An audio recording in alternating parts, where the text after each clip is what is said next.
Right, so we've got another long-time listener.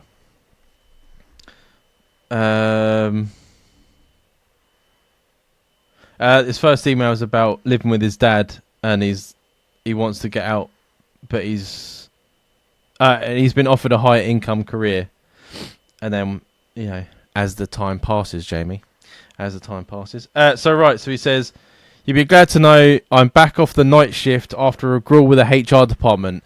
That was his last email. He was sick of being on night shift, and they didn't want to take him off. Yeah, that was right. Yep. Yeah. It's made me decide on a new career path. When I was discussing this with my gym guy, he suggested me working for him as a butler in the buff. But at the age of 37, I feel like I'm past getting my knackers out for some cheese. I love the slang. Cheese. I haven't heard that in ages. No, knackers. Get my knackers out. Knackers. Yeah. But he says it's good money and it will help me make a decision on what I want to do in the future because my place is bringing me down. What do you think, gents? Go for it? We have some sexy listeners, Jamie. This guy must be fucking pectoral. Ripped. Yeah. Oh, must be glistening in the gym. And this guy's like, mate, I got to get that guy in the buff. Get some money coming in. Mate, fucking go for it.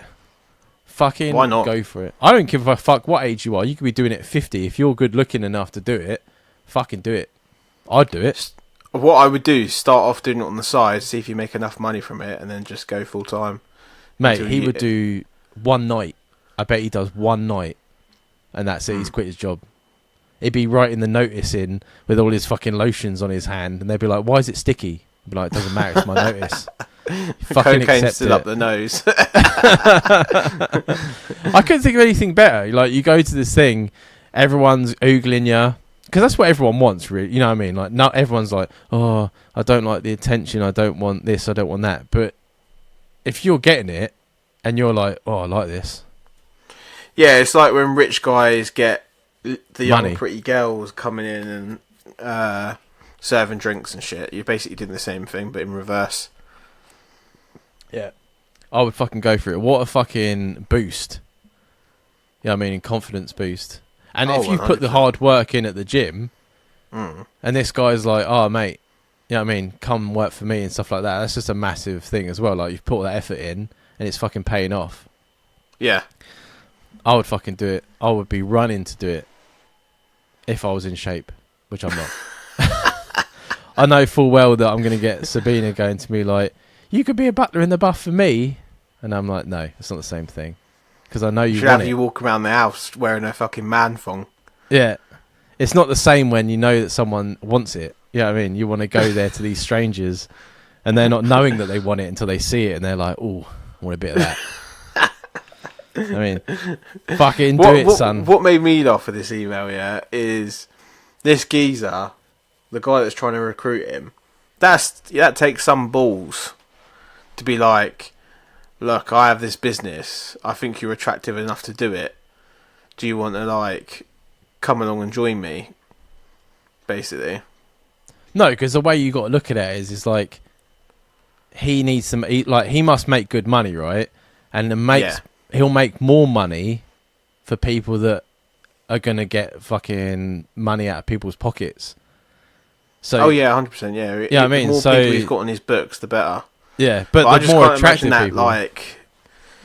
That, like, what is it when you try to get someone to do something? Pitch. I can't imagine that pitch. Me doing that pitch to someone, like, "Hey, man." Nah, man, it's like the ultimate flattery, isn't it? Yeah. That's what it is for, like, stuff like that.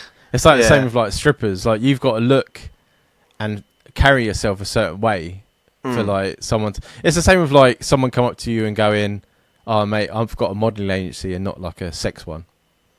Like, I want you to model for me." You're like, "Holy fuck. Like, I must look fucking peng," is the word I'm going to use there. I must look fucking, what's the other one? PH fat. PH, oh, Jesus Christ. I'm throwing out all the old lingo.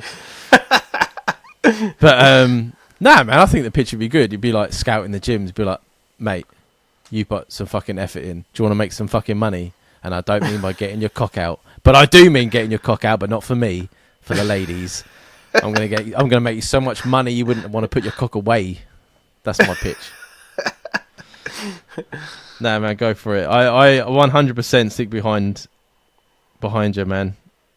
It's, definitely do it. I think it's funny. I think it's funny as well that like HR, human resources, for anyone that doesn't know what that is there to fight for you, is there to make your life better, to make sure you're not getting abused or assaulted, make sure your working conditions are the way they're supposed to be.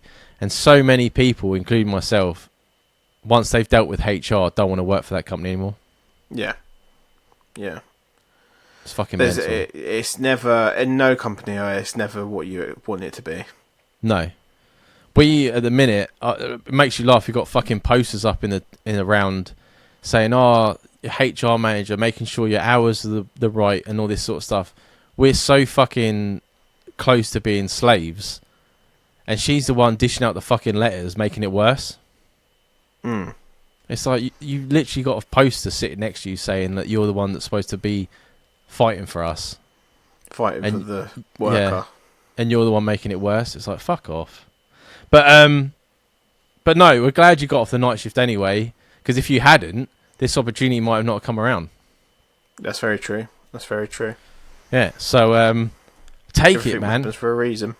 Take the opportunity. Make that fucking bank. I'll tell you what, man. If I went into the club and they were like, what do you do for a living? I'd be like, I'm a butler in the buff. I tell you what, their fucking eyes would light up. They wouldn't be disgusted. They'd be like, holy shit. Even the guys. Even the guys. Can you imagine if I were out with like you and the mates and that, and they'd be like, what do you do for work? I'd be like, I'm a butler in the buff. I'll tell you what, I'd get more high fives than you would, Jamie, for being a fucking helicopter engineer.